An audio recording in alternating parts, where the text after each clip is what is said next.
आज मैं आपके लिए मैं स्टोरी लेके आई हूँ, एक सच्चा मित्र। तो स्टार्ट करते हैं। एक गांव में एक किसान रहता था, उसका नाम हरी सिंह। गांव के सभी लोग उसका सम्मान करते थे, वह सभी के साथ मिलजुल कर रहता था।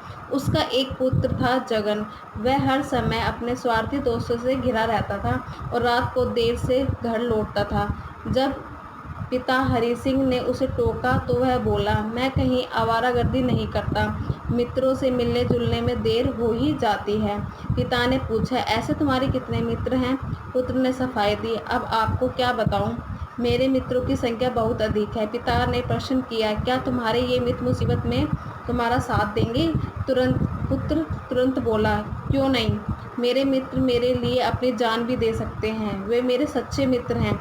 हरि सिंह ने कहा, अच्छा, तुम अपने मित्रों को कल रात 2 बजे गांव के बाहर पीपल के पेड़ के पास बुलाओ।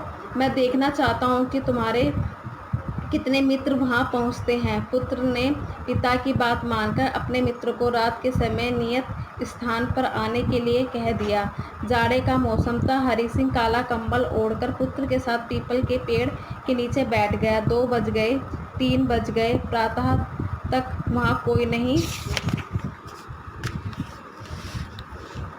नहीं आया। पुत्र बड़ा लज्जित हुआ। हरि सिंह ने कहा, बेटा, तुमने अपने मित्रों का हाल देख लिया, अब चलो मैं तुम्हें अपने मित्रों से मिलवाता हूँ। अगले दिन आधी रात को हरि सिंह ने अपने पुत्र को एक बनिए के घर ले गया। दरवाज़ा खटखटाने पर बनिए ने भीतर से पूछा, कौन है? मैं हरि सिंह, मुझे कुछ रुपयों की आवश्यकता है, मैं अभी आता हूँ। थोड़ी ही देर में बनिया हाथ में रुपयों की थैली लेकर बाहर आया। थैली हरि सिंह के हाथ में रखते हुए बोला, इस थैली में 500 रुपये हैं, बताओ और कितने रुपये चाहिए? हरि सिंह ने बनिए की थैली वापस करते हुए पुत्र से कहा, देखा, ये बनिया मेरा मित्र है, यह धन से मेरी सहायता कर सकता है।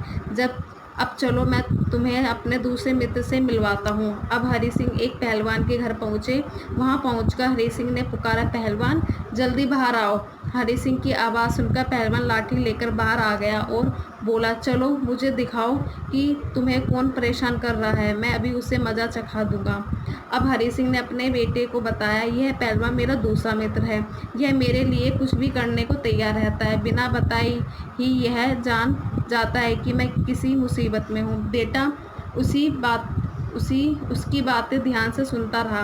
पिता ने उसे समझाया, बेटा, मित्रों की भीड़ जमा करने का कोई लाभ नहीं है, खूब जांच परख कर किसी को अपना मित्र बनाना चाहिए। सच्चा मित्र खजाने के समान होता है, वह विपत्ति में हमारे काम आता है। अब पुत्र की आंखें खुल गई। इससे क्या शिक्षा मिलती है हमें? बहुत सोच समझकर, जांच परख कर ही किसी को मित्र बनाना चाहिए। Okay, take care, bye.